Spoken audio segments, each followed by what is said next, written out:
Live stream. Live stream. Go live. Oakley dokley. Okay, my lovelies, here we are, Thursday, 11 a.m. I cannot believe it's Thursday. This week has gone so fast. That's because Bet is next week. We are so excited about being partners at Bet and meeting everybody in the London XL building and partnering with them to make sure that tutors get a seat at the table, every table. We want tutors to be part of the conversation in education and also leading the way in making education more fit for purpose, more personalized, more gentle for the children and the adults, because we count too. Thursdays at 11 are our QT conversations. We are not talking about Daniel Kahneman's fantastic book, Thinking Fast and Slow. We are instead going to be talking about planning, because last week, Rosanna said to me in the chat, which was very useful, can we please talk about planning this week? And I remembered. So that's my win for today. Jenna, how are you feeling? So cold. Oh no.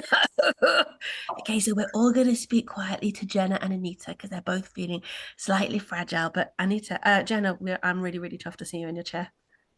I just got back from the doctors. Fantastic. Well done. So we're talking about planning.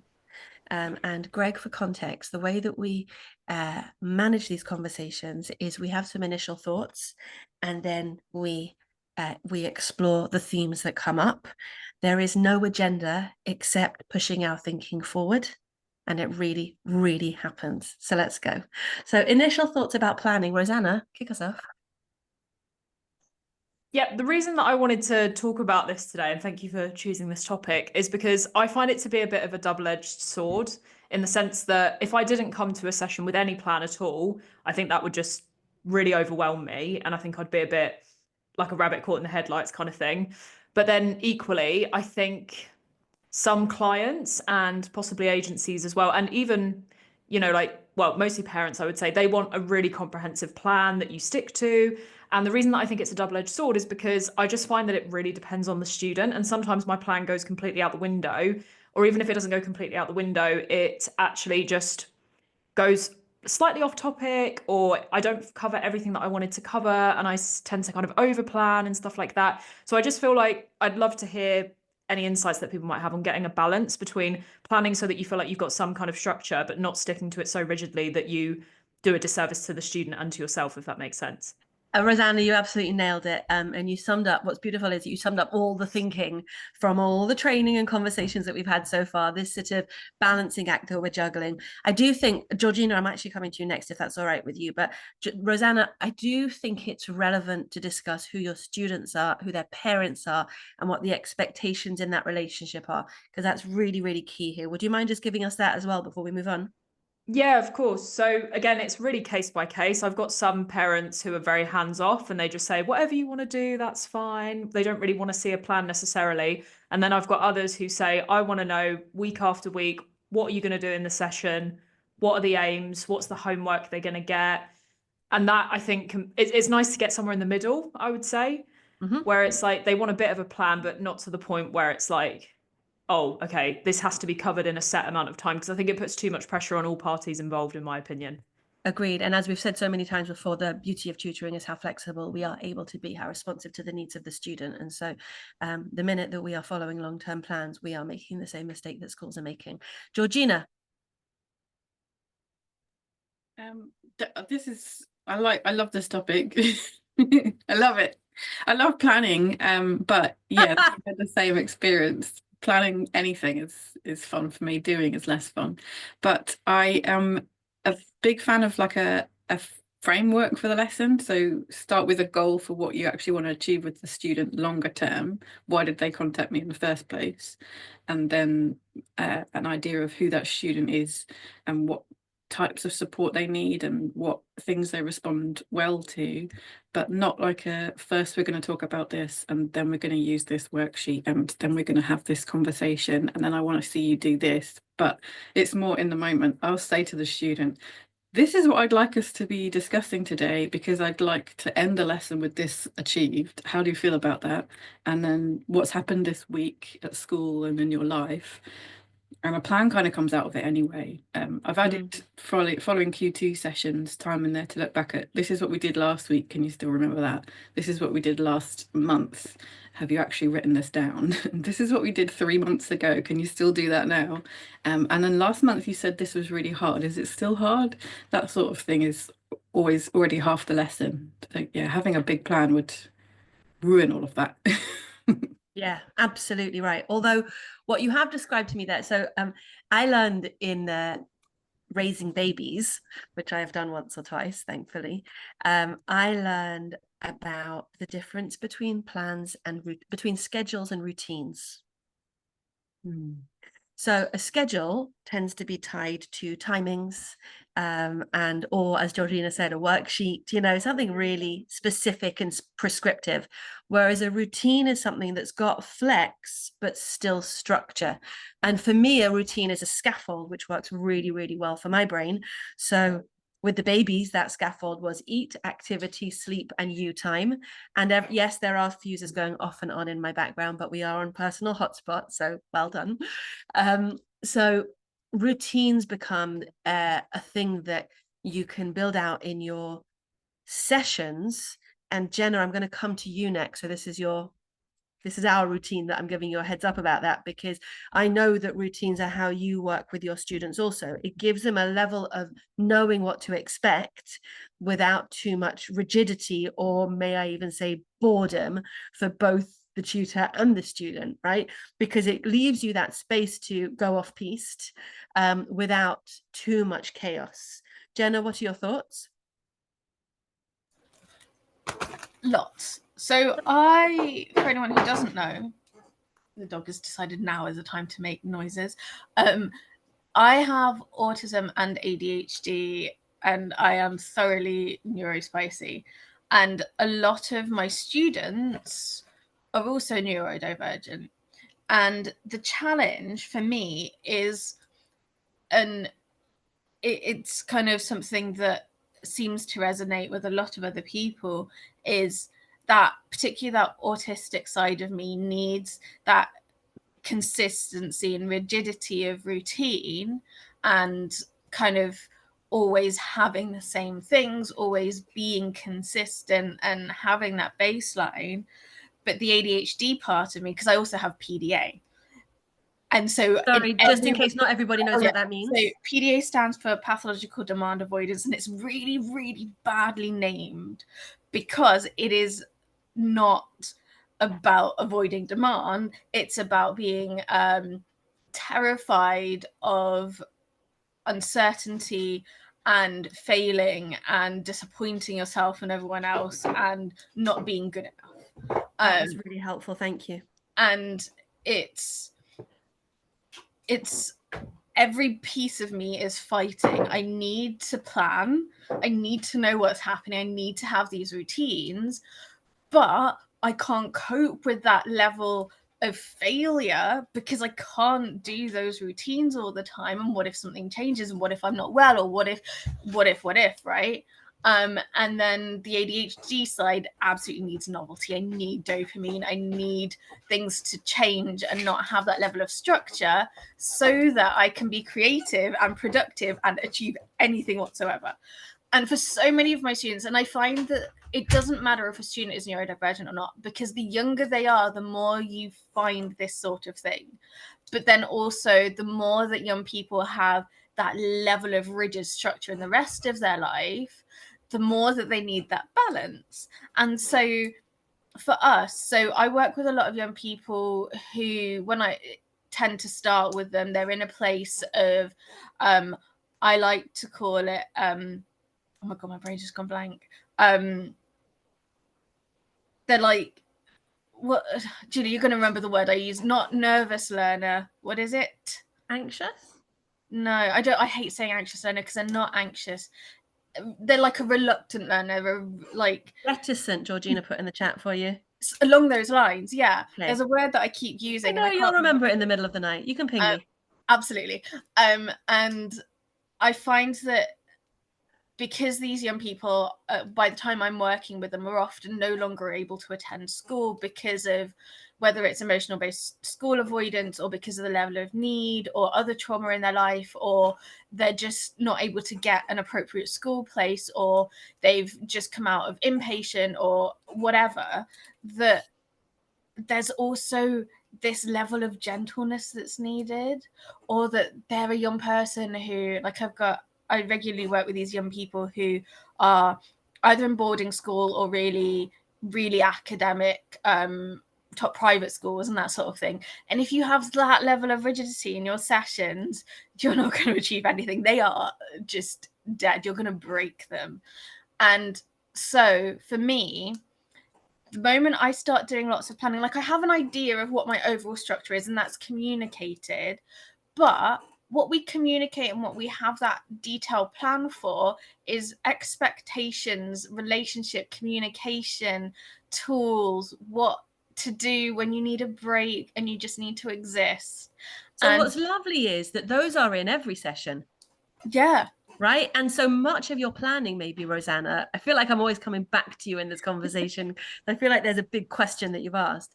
There's something that we're always going to be coming back to, and that's our how we tutor plan. It's like our ethos as a plan.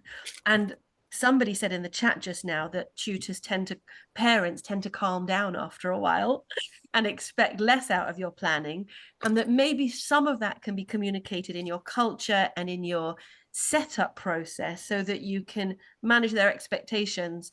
They should understand that that gentleness is its own educational approach, and that it needs flexibility as well as structure. Jenna, that was fantastically helpful. Do you mind if I move on to Emma now? Thank you. Go ahead, Emma. I'm going to come at it from a different angle. That's what we love. So for the kids, yes, we're reacting to what they need, but I also think it comes back to the confidence and the experience that we were talking about last time. I tell myself I haven't planned a lesson for years. Even when I was in the classroom, I didn't plan lessons. But it comes to the definition of planning. Like, I knew what I was covering, and I knew where my resources were, and I knew how to adapt my resources, and I also knew from experience there was no point me sitting down and saying, well, group A are going to do this and group B are going to do this, because as soon as you get in the classroom, that all goes out the window. And it's the same with tutoring. Unless Ofsted are in which case you have to ignore the children. Yes, absolutely. But with the tutoring, it's the same thing. I go in going, well, yeah, we're probably going to do percentages today. And I know where my resources are and they're to hand. But I also know that I've got 3 different versions of that resource. So depending on how my first 10-minute assessment goes, which is the routines that we were talking about, linking back to Jenna's, like, there is a routine in there. They come in, they do some sort of assessment-y activity that they don't know is an assessment. And depending on that, depends on which activity I pick up or how I explain it, and then half the time I make up questions off the top of my head because I can do that. And I'm experienced enough to do that. And I'm confident enough to do that. So I have a plan, but it's probably taken me 5 minutes in my head. I think it's so funny when people say I'm not prepared, when actually, you know, Emma, you've got 20 years of preparation under your belt. Well, a little bit less maybe, because you didn't start when you were 10. So it didn't take you 20 minutes to plan this lesson. It took you a decade or more. And we were speaking last week about confidence, and those two things are going hand in hand. It's the experience and the confidence in your experience to make it work for you again today. But the thing that I really wanted to talk about before I move on to Greg was exactly what you just said about assessment, Emma. So in the Foundations of Effective Tutoring, we look at the learning loop, which is assess, plan, teach, reassess. And the reason why we put assessment first is because we always have to be going to where the student is in their knowledge, in their skills, and in their attitudes to learning. So my effervescent 12-year-old was working with Helen Osman yesterday, she just took one look at him and she was like, right, and she recalibrated because he was bouncing off the walls. And she found an activity that was so tailored to pique his interest. She said to him, what are you saving up for at the moment? And he said a 3D printer, which was the first I'd heard of it. So off they went to find some prices of 3D printers, and then they started working out discounts for it. So they were doing percentages, and she got him eventually to decimals, which was the plan. But first she had to pique his interest. So that assessment first approach is always going to be what we come down to. And then when we look at the learning loop and we talk about the reassessment, that's us constantly adapting. Oh, I've lost him. Or like Jenna said, oh, they need a break now, or whatever it is, or oh, there's some prerequisites there that I'm going to have to dial back for. Greg, what are your thoughts? And it's useful because we're going from maths to maths in this one. Go on. I was going to say, I'm glad you said that, Emma, because I find that I used to plan lots, and I used to have a really rigid structure, and I'd even revise the material I'd be studying. If I was doing trig, I'd know every single step, back to front, etc. But I found that as I've continued to tutor, I've been tutoring for 4 or 5 years now, not as experienced as you, but I found that I feel more prepared, and as a result, there's less planning in inverted commas that goes on, but I do still feel comfortable. But I don't know if I think it's different, Rosanna, because I don't find that my clients expect me to give them a plan for the lesson, because I'm tutoring them maths, and it's different to humanities in that sense. But I like to just give them feedback of what I have done rather than what I'm going to do. So I give them feedback after the lesson. I don't know what you guys think about that. I love that you just brought feedback into the plan. And I love that there's this sense that planning actually goes from session to session to session rather than it's an hour's plan, right? It's actually a plan for the work that you're going to do with them long term. And there's the inter-session communication becomes part of your plan. I'm going to let them know that in between things. Dee, I know that that's something that you do a lot. Don't feel that you have to stick to that topic though, because I know that you've got tons to share. Yeah, no, this between session communication is absolutely vital for me, which is why I set up the WhatsApp chats with the student plus at least one parent. Getting them to communicate with me is the challenge. And I've got a lot of students, and I'm not always remembering to prompt them if they haven't communicated with me without that prompt. That can be a bit frustrating, but that between session communication is absolutely vital for my planning. So what I don't want to do is, it's not wasting time, but if I've sat down and spent however long planning to cover a certain topic, and then we get into the session because they haven't spoken to me and said, well, actually we did this at school today or yesterday, and I want to do this, then that planning isn't wasted because it'll get used either with that student or with someone else. But I'd much rather have had that heads up, because like Jenna, I'm a little bit neurospicy, and I've got that combination of liking rigidity but also needing differences. So I like the routine of being able to plan, but I also enjoy the having to hop around, and the pivoting in a session actually brings me as much joy as knowing I've got a structure to it.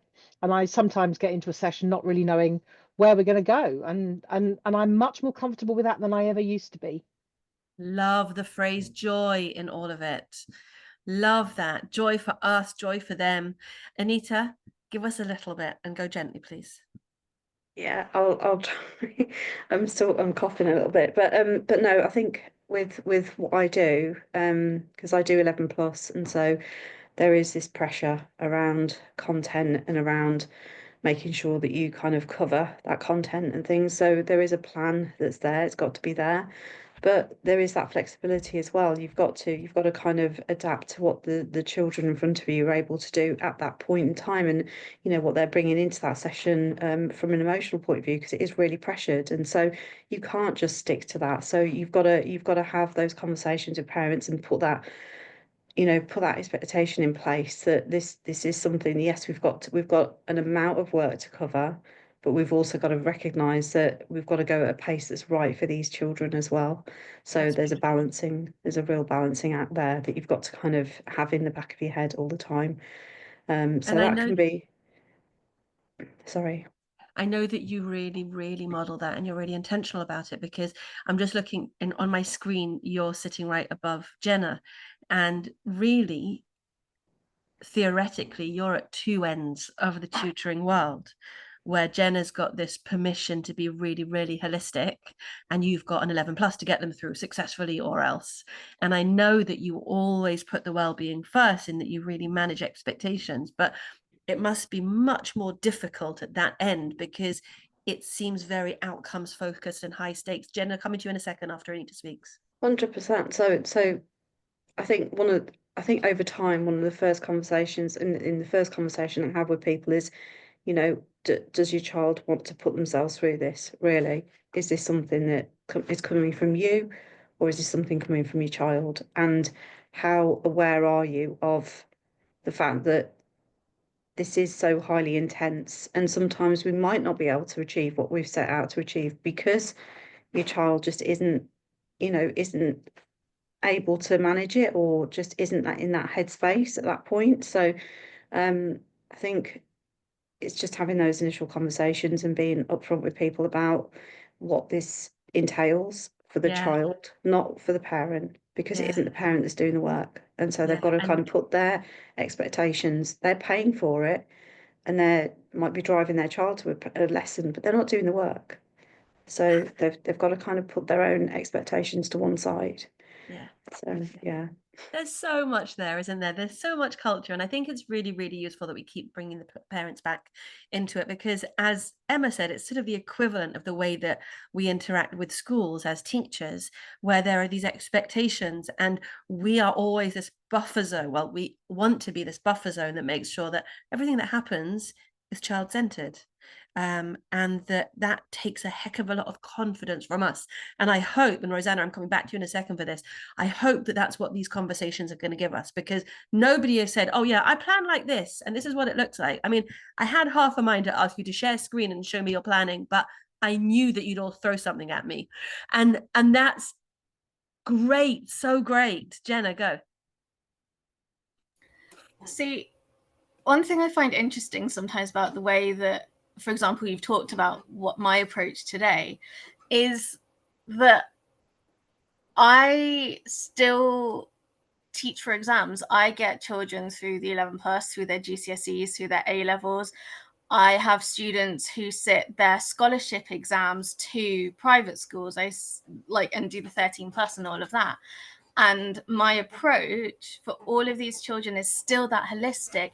Even I do have a very strict cutoff at what point before an exam I will take a student on for an exam, but I still do it. And I still have a lot of young people who are, extremely academic. And I find it fascinating that it's so easy to slip into this. Either it's holistic or it's academic and outcomes driven, and it can be both. It should be both.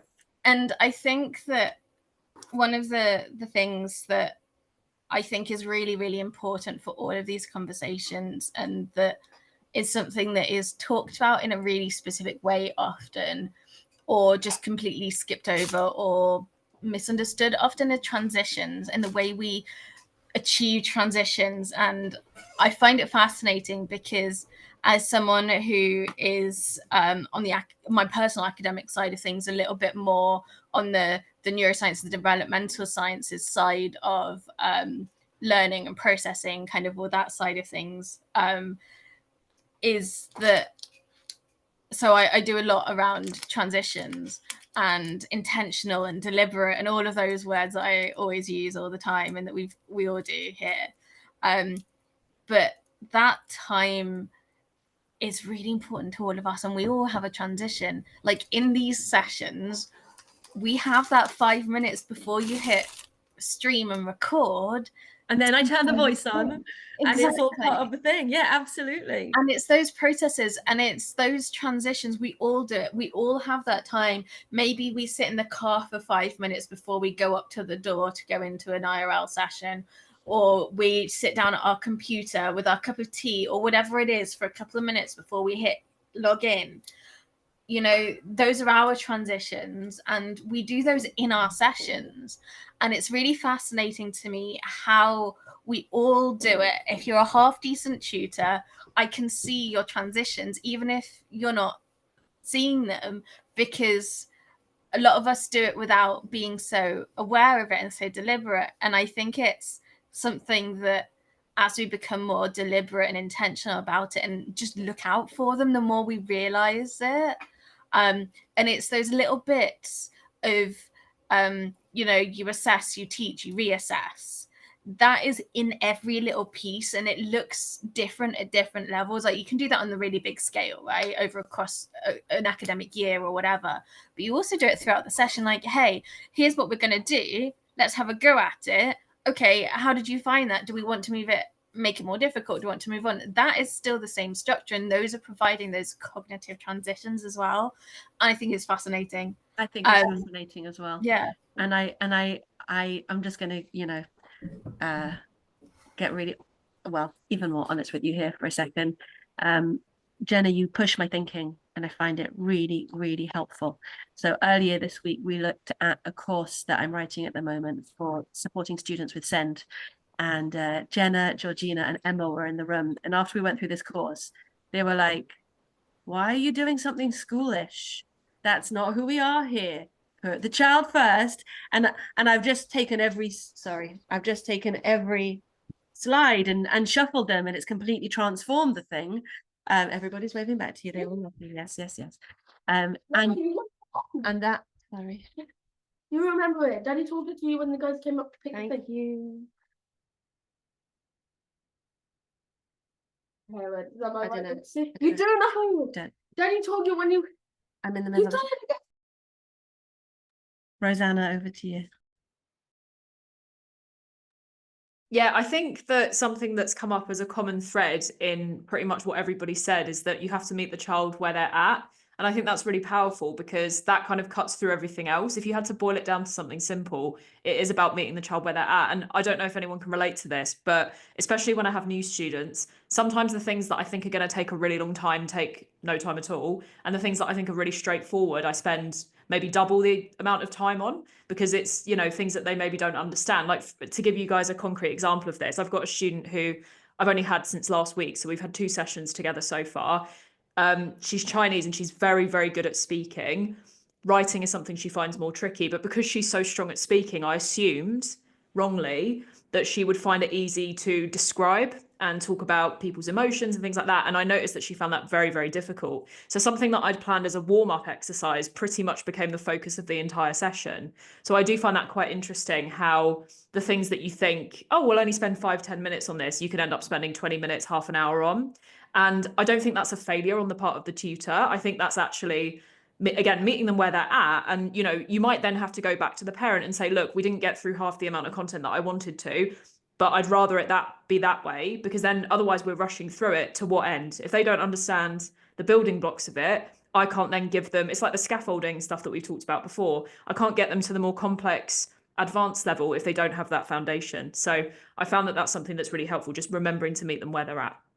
Gorgeous, thank you. And stay with them, right? Yeah, exactly. Don't rush ahead. Even if it's part of your plan, think about what would be best serving them the whole time. And even if that is a case of going back, like I say, to the parents, to the agency, whoever it is, the stakeholders, and saying, actually, I did have this in mind, but because of what I found out during the session, and you can't really find that out before necessarily. I mean, you can give them a pre-session assessment, that's fine, but even that is only a partial insight into where they're at. So sometimes there's stuff that you can only find out during the session, I think. Well, I wonder if you'd given her a pre-session assessment, you wouldn't have known how good she is in writing, in speaking. Exactly. It would have come out lumpy in the other direction.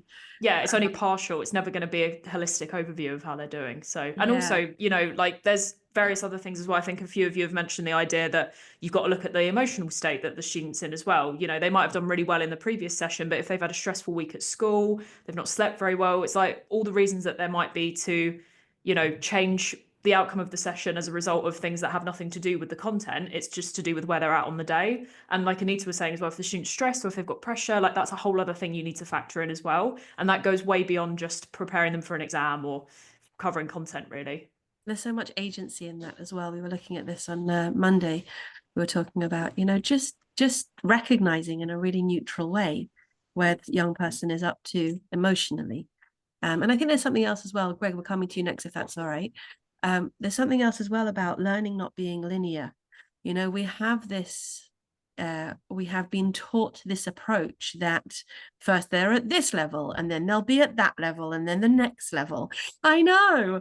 And what Rosanna's just pointed out so comfortably in English as a foreign language is true in every area of every subject, and every day is different.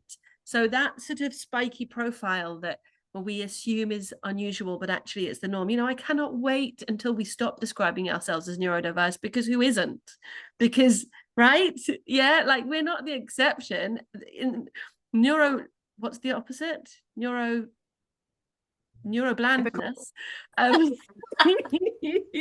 is its own neurospice.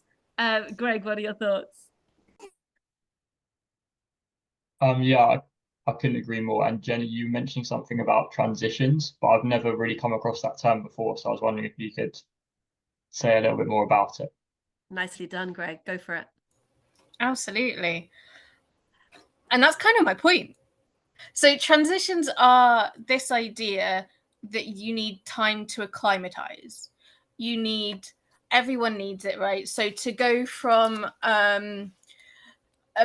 running around playing football, a really massive game of football with loads going on left, right, and center, to straight into a classroom and sit down, bums in seats, write an essay, you physically can't. In a physiological sense, you've got hormones, you've got blood pressure, you've got temperature, you've got heart rate, you've got all of the environmental factors to physically transition. You've then got the mental transition to kind of have some closure to end that and be in a different space, to have different volume. You're out there on a football field screaming and yelling at each other. Not going to do that in a classroom. For like a stereotypical example. And you need that time to kind of just breathe for a second to get used to an idea of what you're going to do next. And I went into a kitchen showroom yesterday, and she wanted to show me what she designed for me. But I just had a half-hour journey when I'd had 16 other phone calls to deal with on the way, including those about my own children, which is complicated. She didn't offer me a drink. She didn't make me comfortable. And I was really cranky in the whole meeting. And I thought to myself afterwards, that is not how I show up for people. But she just didn't have the skill to help me land in her space. And that's why those first few minutes with a student, regardless of how long you've been working with them, are absolutely vital to give them time to make that transition and for you to work out where they're at. Exactly. And to have, for me, it doesn't matter whether I'm working with people who are neurotypical or neurodivergent or anywhere in between, whether it's adults or children or little children or teenagers. It doesn't matter to me whether I'm working with colleagues. I'm always going to offer that transition, and it's always going to be consistent. So for most of my lessons, for example, I tend to have children for a longer period of time. I don't just do hour-long sessions. I tend to do a full day or a half day. It's usually a minimum of 2 hours that I'm with a young person. And that's not always intentional. That's often just how it's funded. But we always have 20 minutes. And I have found that even with an hour-long lesson, for so many young people, it ends up always being 20 minutes. You need a few minutes to just say hello, to exist in the same space. You need a little bit of time to kind of just pleasantries, even for like someone who is the same type of autistic as I am, and I forget about like normal pleasantries a lot. I have to have a script. And for young people who also do that, we tend to skip over pleasantries, but we still have the exact same format to communication. And that's something that's often misunderstood about autism specifically, and like small talk. But we still have that time. And for me, like, for example, right now, I've just come in from a hospital appointment and it was very overwhelming. So I've come in and I need to doodle. So I've got these new acrylic paint pens, and they're very cool. So I'm sat here thinking and doodling at the same time, because I know that if I don't do that, I'm not going to be able to participate in this, let alone do anything else today. And it's about having that like set communication. So we have like rating scales that kids know what to expect from it, and they are pure chaos. It is things like, what flavor of toast are you, or is your day, or is life right now? Pick a vegetable. And we don't psychoanalyze it or anything like that unless a young person wants to. For some young people and some adults, that is a terrifying rating scale, and they hate it. I'm always surprised about the people who love it, because I was someone who hates it personally. But I love hearing it from other people. So we'll do like a number scale or whatever it is, or we'll define stuff. And we have like a game or something that they know that we always come into. Usually it tends to be an art, like a doodle or something. And it's that kind of going through the plan. Okay, here's what it is. It's like if you're covering fractions for the first time, you're going to go, okay, well, here's the stuff you need to know. Are you happy with all of that? Here's what we're going to do. And then give them time to kind of just think about it. So I'm going to stop talking, because I could talk about transitions for genuinely. I tried this before. I think I got cut off at 3 hours, because transitions are so many different things. The transition in your transition. Exactly. Greg, did that help? Yeah, definitely. So I guess what I do naturally is I exchange pleasantries with the student, obviously ask them how they work, etc. But do you guys have any more formal ways of making sure that transition works and that it happens, that's kind of like a routine that's built into your lesson, rather than just a five-minute chat at the start to kind of ease them in? Because I'd never go into a lesson and say, right, okay, open your book, we're doing fractions, right, right this second. But yeah, that's my question. So no, hold on before you hand back. Sure. What do you feel is lacking that you or your students need? And is it That's necessarily interesting. at the beginning? It's not always at the beginning. Sometimes I will go just off topic for a bit. And I think I have noticed that it's in between big topics. So if I'm switching from one to the other, there will be some sort of transition there naturally. I don't know what my students need. I haven't really thought about that. Yes, you have. You just didn't realize you were. Yeah, but I don't know what they're missing. I think it's okay, but for some students it doesn't work. I find they don't open up much at all. And sometimes just exchanging those pleasantries, they give me really short responses. Yeah. So I wonder, what you guys think. And Jenna, I am coming to you, I promise. And tell me, is there a sense of when you exchange those pleasantries, we were just talking about this in the chat whilst Jenna was describing transitions, do you think that there is do they want to talk with you, or do they want to get on with it? Because there's always that sense of purpose as well. Yeah, so sometimes students will want to talk about that and they find it really constructive. Other times they won't quite engage as much. And then usually I will just naturally go into the content. Yeah, and I feel, Dee, I feel like you and I have discussed this in the past, that sometimes they want the preamble and sometimes they just need to get on with it. I just want to share with you that Doug Lamove's brilliant book, Teach Like a Champion, talks about bright lines. It's one of the strategies that I often refer to, because in the classroom, especially in a primary classroom where it's one teacher working with the class throughout the day, it can get very blurred. And some children have started the maths and other children are finishing the English, and they don't quite know where their day starts and where it finishes. And drawing bright lines, clearing your desk, opening a new canvas on your online classroom, whatever it is, to give them a clear start for the next section of the session is well worth doing. Jenna, go for it. So I think the biggest thing that was coming that I really wanted to say to you guys is just ask them. Say, hey, I've been wondering about this. What do you think? And it doesn't matter if your students are 3 years old or 20 years old, you can have the same questions, the same conversation. And they love it.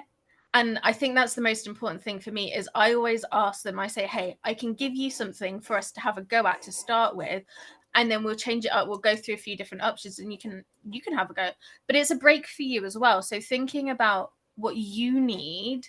Do you need a little minute to go and stand up between things to just let your brain process? Because what can happen is, you know, that moment you walk out the classroom door and you can't remember a thing that happened in there because you're not in that same headspace.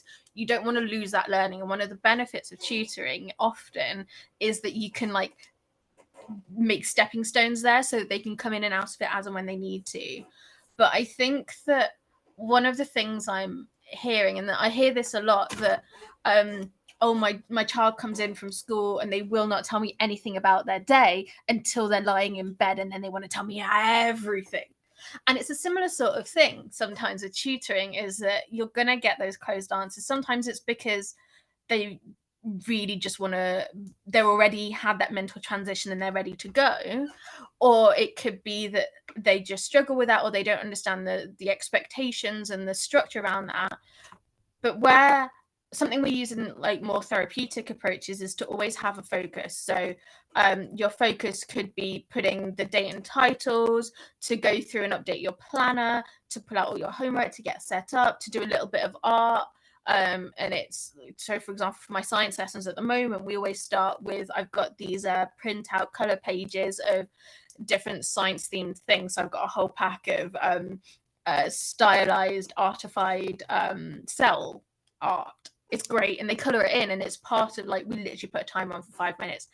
And if they're in a place where they want to chat, you do it while you're doing that. And the focus then, it's like going into therapy and you're being stared at and like analyzed. That's a horrible feeling sometimes. So it's taking that focus away and having something structured to do where it feels like you're being productive, especially if you've only got an hour with them. Having that little bit of overlapping stuff. Yeah, and you often see that in the classroom, don't you? You'll see teachers having, like, we used to do brain gym. That was one of the things that popped up in our lives for a bit. So whatever it is that yeah. Emma, I wanted to call on you because I want to hear a little bit about planning backwards from, you know, from the outcomes. Child is given to you and somebody tells you that they need to pass GCSE maths, and then you have to work backwards, and then you discover whatever you discover along the way. And tell us.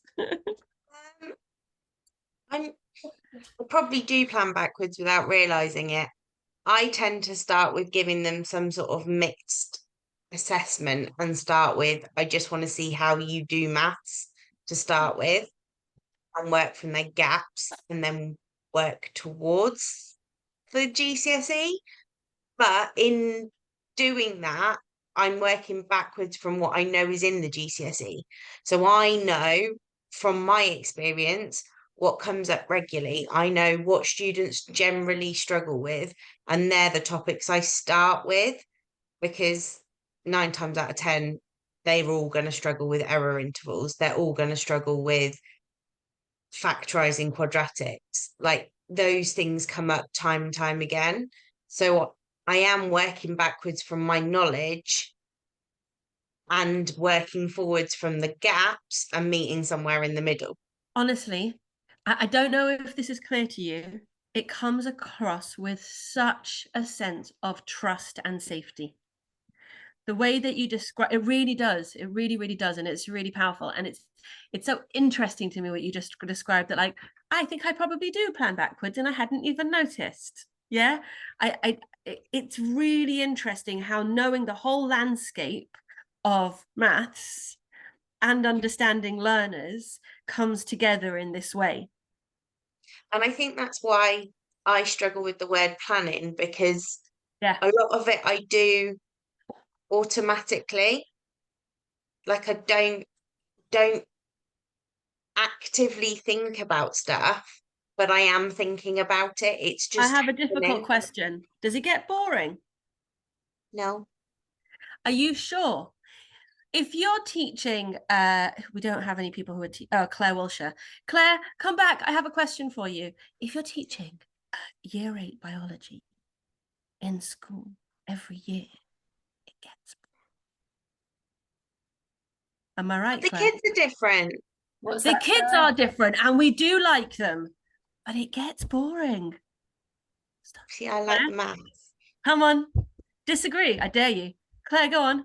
Well, coming back to Does the it same subject. Yeah, because on the one hand, we're saying, if you know your subject so well, you don't have to plan. And that makes us really strong and able to tailor the learning to the children. But I just wanted to challenge you and ask you, if you know the subject so well that you don't have to plan, doesn't it get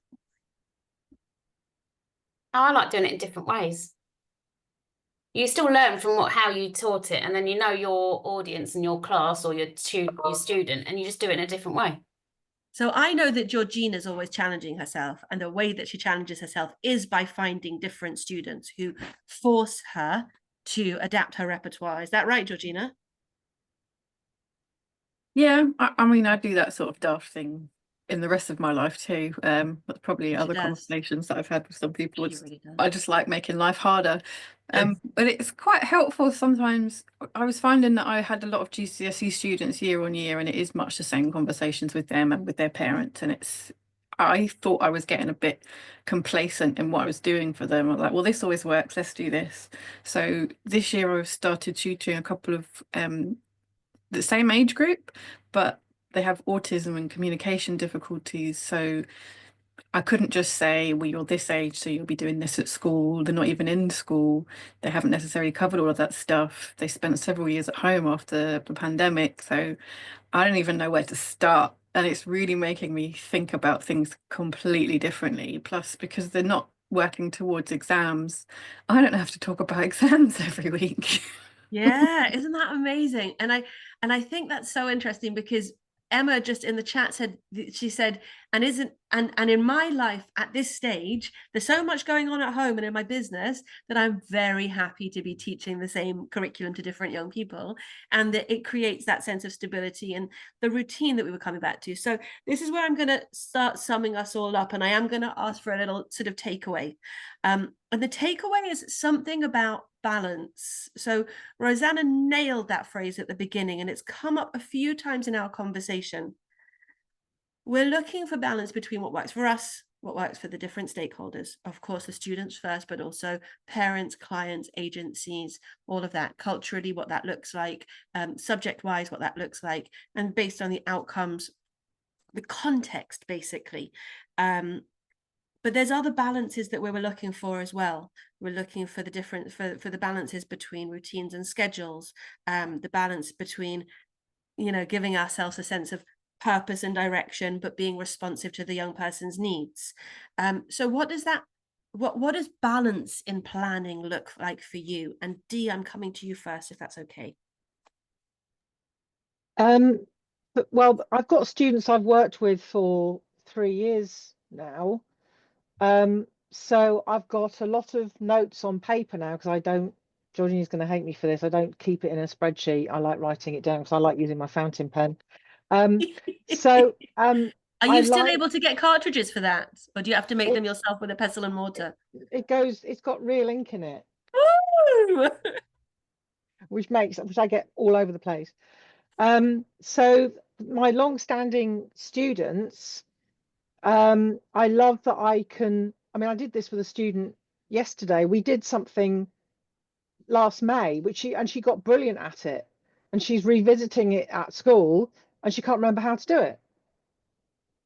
But she told me ahead of time, and I went back and looked and said, but you can do this.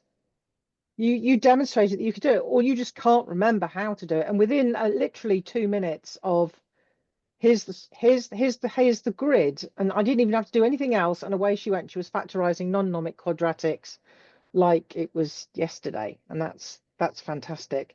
I took on 2 new students last week, which I hadn't planned on doing, and I'm now feeling somewhat anxious because I've got this whole thing. One's a year 11, not a lot of time, and I've had a conversation with people about this before.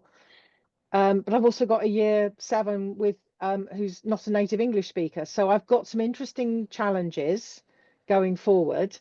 But I love the fact that there are days when I don't have to think too much about it, but there are days when I have to think a lot about it. In fact, today I've actually gone into ChatGPT to help me think about how to work with a year 9 student who's asked, because she's doing some work on SERDs.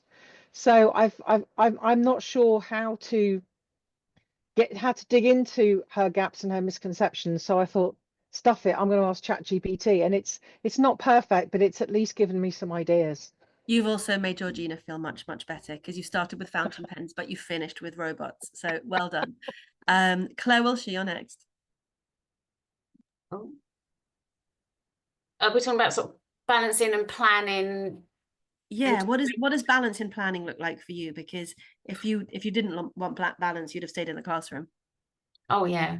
I do like a challenge. I like things to be mixed up, but I do need to plan, definitely. And I've just taken on a job it's in a school, but it's for boys that are in a home. So there's only 4 of them, and it's teaching them. You got to think about how to teach them, and it's different. And it's, again, it's the same content, but it's given me. It's just different way of teaching it. I have to really think, and I like that. But I often think that it's like different ingredients in the fridge, and you can make the same, make different recipes out of the same ingredients. And I like sort of creating the plans and trying different things to see what works and things like that. So I think I would be bored if I was doing the same audience every single year. So I love the diversity, and I think when you're teaching the same in class each year, it could get a bit boring. But individual groups. Every time I've got groups, I've got one-to-ones. You have to think about them individually all the time, which keeps you on your toes, I think, and keeps the brain going. Fantastic. I'm so sorry that I looked down for a second. There's somebody in the waiting room who I'm not expecting. So I'm going to ignore them for a second, because coming in at the end here would not be comfortable for anyone. Anita, are you up for it? Yeah, I think balance for me, because I am teaching the same content year in, year out. I think it's rewriting things. So I'm writing a new course for year 3 students. That's really exciting. And it's the fact that you can take it where you want to take it, and you can trial and test things. And so if things aren't necessarily, I know for my year 5 course, I might go a little bit too deep in certain parts for them, and don't necessarily need to do that. So balance is I think it's just always questioning what you're doing. And yes, you might be teaching the same content or the same groups, but you never do it in the same way. I'm never taught in the same way. I think you're always wondering, like, what really, like, wasn't great, what I think you're right, Julie, when you said about things being boring. They can get boring if you're repeating things all the time in the same way all the time. So I think for your own sanity, you've got to kind of change it up every now and again, haven't you? So that's where balance comes from in planning. And just it's that always word questioning. that Dee said. I spoke over you. I didn't mean to. No. That was it. It's that word that Dee said, of joy. That we're looking for joy.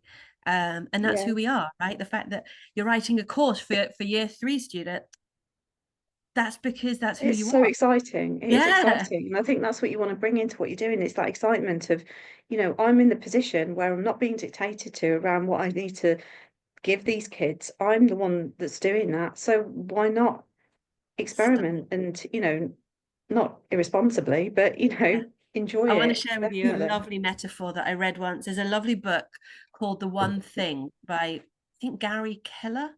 And it's a productivity book. But he said there's only one thing that you could be doing at any one time that is the thing that will make everything else better. So we would all say that this session is a good one for that, right? Yes, we do love, it's not Violet, is it? It's Lila, Claire? Who's the dog? Stella. Stella, we love her. She's telling me lunchtime. So what I wanted to share with you was, he says there's no such thing as multitasking. It's more like a ballet dancer on point, where they're constantly adapting their balance like this. And what Anita described about that sort of reflective practice is, to me, like that ballet dancer on point, that you're constantly working out how to keep that optimal balance. And that's where our brains stay. They stay at this, do you know what I mean? And it's not static. And that there's something, I feel like we've come to a description of planning that feels very dynamic to me, Rosanna, So I'm going to come back to you at the end because I really want to sum up now. We've got 2 minutes left. I've got Emma, then I've got Greg, then I've got Jenna, and then I've got Rosanna. Did I miss anyone? Georgina, did I miss you? Okay. Emma, Greg, Georgina, Dee, Rosanna, Jenna. Emma, go. I think for me, it's because I am running the business as well and everything else. The balance for me is I have the knowledge and I can plan like I do now, very fluidly and very in my head in 5 minutes. But when I have the capacity, I can invest time into adapting those plans and learning more and developing the bigger plan. Got it. So you can find challenge in other places, and it's very nice for this to be stable and steady right now. Thank you. Jenna, you haven't, have you? I think it's having fun. Georgina?